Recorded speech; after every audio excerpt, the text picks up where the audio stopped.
Given the time of year, we're all getting ready for Christmas. We've been talking about Christmas shopping and that kind of thing. What does Christmas look like in the Tarkowski family? Oh, a lot quieter than it used to be. Obviously, with the schedule we have these days, it's difficult to have the full celebrations that most people do around this time of year. But like most people, a bit of family time, plenty of turkey. Not so much for me, but just for me, it's family really. I've got a little girl now, so it's her first Christmas coming up, so I'm sort of looking forward to it. You've got presents sorted, I hope, already? The partner's got the presents sorted. That's the best way to do it, isn't it? Yes, because I'm not too sure what's coming at Christmas Day. I'll be just as excited as she is. Is it a big part of your life, family? Yeah, it is. Whenever you sort of, like when you're sort of growing up, you don't really think about your family so much. It's been a big part of your life. But then I moved away at 21 and realised how much I miss being at home and being around them, family and friends. So now being back in the northwest where I want to be, it's nice to have the luxury of being around them all the time. What is that? What you missed most when you were down in London? I think I just sort of took it for granted when I was younger that I was around them all the time and had the luxury of just being able to spend time when I wanted. So when you sort of move away from home for them a couple of years and realise how difficult it is to actually get back home and how short a time you have to be there, I just found it difficult myself, and some people may find it easier. But I just sort of enjoy being around this part of the country. And a big important part for you now, of course, being close to your mum too at this point. Yeah, of course. Yeah, my mum, my dad, sister, my girlfriend, and little one. So there's plenty of us to be around. And obviously, I've got a big group of friends from back home who like to come watch me play. So now I'm back in the northwest to get down when they can. You still think of yourself as a proud Manchester lad, do you? I try to. Yeah, I try to. Obviously, growing up, I was a big United fan, and so being from Manchester, I'm quite proud of that. Obviously, that sort of fan side of me has gone away a bit now. Still keep an eye out, but not as interested as I used to be. I'm guessing for your family, though, it's not gone away. I'm assuming you've still got some big Reds, do you? Yeah, my dad is. I see him getting frustrated watching United every now and then. So it's sort of, for them as well, it's sort of died off a little bit just because they couldn't watch me as much. So when we were young, we used to go down to the United games quite a lot, and now that time's sort of taken up by me. Is it still the game when you get most ticket requests? Would you say Manchester United or maybe City? I don't know. Yeah, I think United. A large group of my friends are all United fans rather than City fans, so a lot of them do request to come to United games. But they get down to a lot, especially even home games. They like to get over and watch. So it's nice to have that support from people who have been there for a while. So growing up, then obviously you watched a lot of United. Was there any team in particular that stands out? Also, the early days of like Beckham, Giggs, York and Cole, and then sort of probably more better memories I have probably the Rooney, Ronaldo era, and how successful they were when they won the Champions League. So them memories stand out more. But I still remember going to games as a younger watching Beckham and Giggs. Yeah, they players that at the time you wanted to emulate. Did you ever try and be a cultured winger or? Yeah, I was actually a centre forward till I was about 13. So I was always too thinking about scoring goals. It's only since I've got a bit older that I've had to start concentrating on defending. Does it come naturally? It never used to, no. Probably only more since I've come here that the real defensive work I've done, which is probably standing out a bit more, has been done with the gaffer here. Not saying that I couldn't defend before that, but probably the big bulk of work I've done on my defensive side has been here. And has it changed your game, would you say? I mean, I've read some quotes where you talked about you were previously more of a ball-playing centre-half, perhaps not so much anymore. Is that fair? Yeah, I think so. I came through like an academy football where all you taught is how to play football and not so much on your defensive side.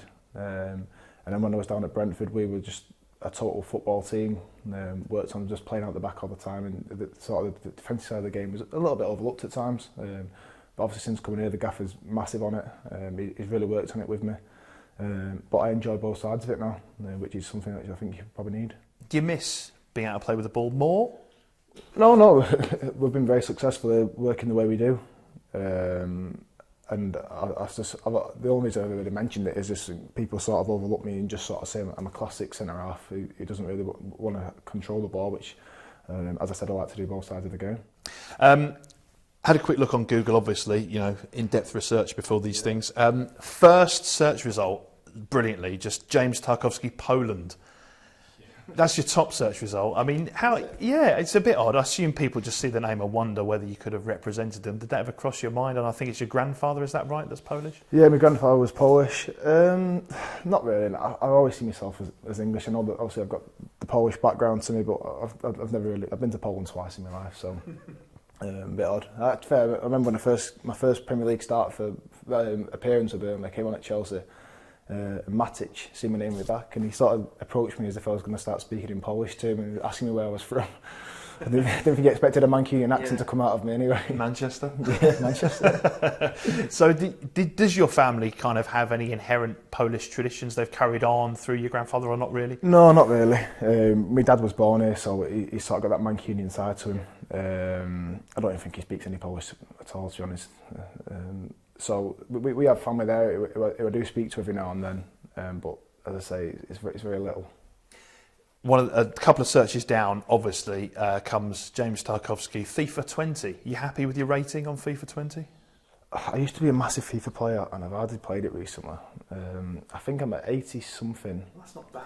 Yeah, I think I was higher last year. I don't know what I've done in the last year to downgrade myself.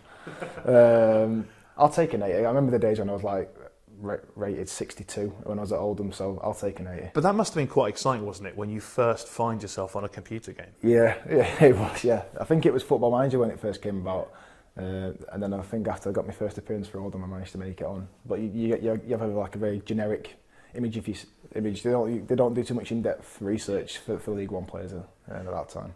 I can only assume whatever you were doing, managing or playing, you'd just buy yourself straight away. Put yourself up front, maybe? Barcelona and just buy a 62 rated ball in centre half. Me and Carlos Puyol playing together. Yeah, well, it'd be a nice partnership, wouldn't it?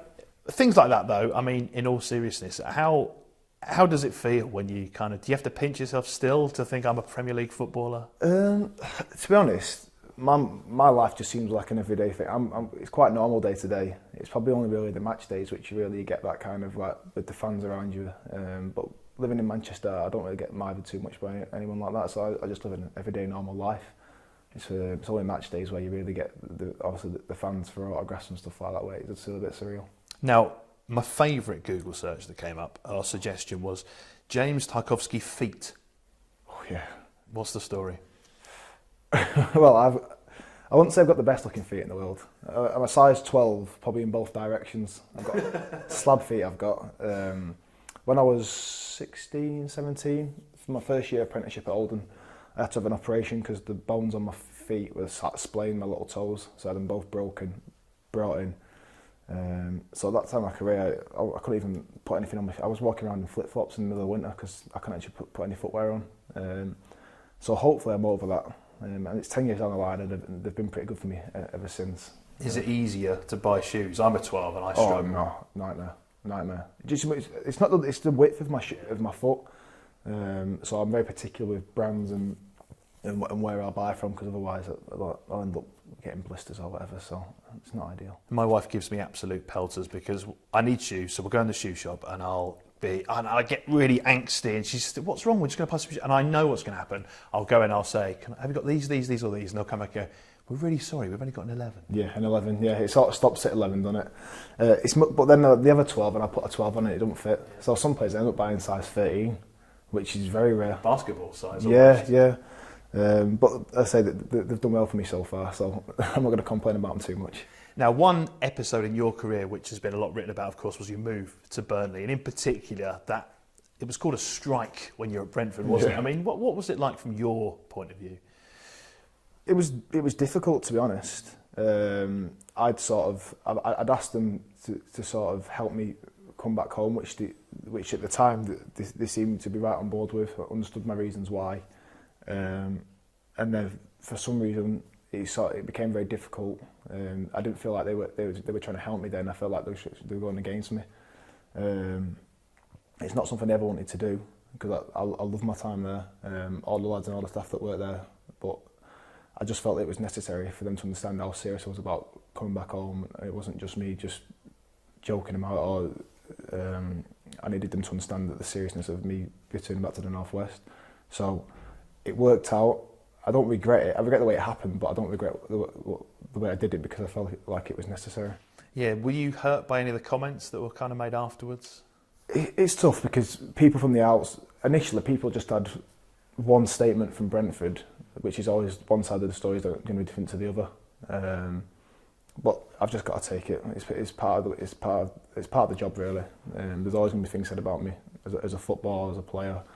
But there's only one side of the story that really came out. And I think once I've sort of made my own statement, people are a bit more sympathetic. Not everyone, which I don't mind. I'm not expecting everyone to understand the reasons why I did it, but I had to do it for the reasons that I wanted.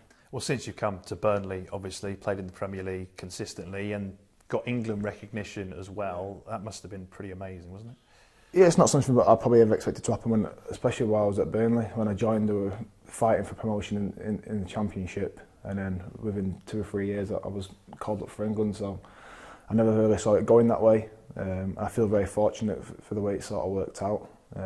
Obviously it takes a lot of hard work, which I feel like I've had to put in, but sort of the rewards in the end have been well worth it. And what's been that battle like? Because here at Burnley we've seen a few players actually recently recognised in full England squads, but it must be, is it more difficult to get selected and catch the manager's eye when you're not playing for one of the top 4 or 5? I've never played for a top 4 side, so I don't know how them lads find it getting in the England squad. But obviously I think it's a challenge for most people to get into the squad. You're battling against the best players in the country to get into the team. But I don't feel like I'm too far off it. So I'm just trying to do everything I can to show that I'm worthy of a spot. And I'll continue to do that until I'm told that I'm not really needed. And you're comfortable you can do that here at Burnley, you get the exposure you need? Well, I got on the standby for the World Cup squad after playing the Premier League for 9 months consistently, so I was obviously doing something right then, so there's no reason why I can't do it again.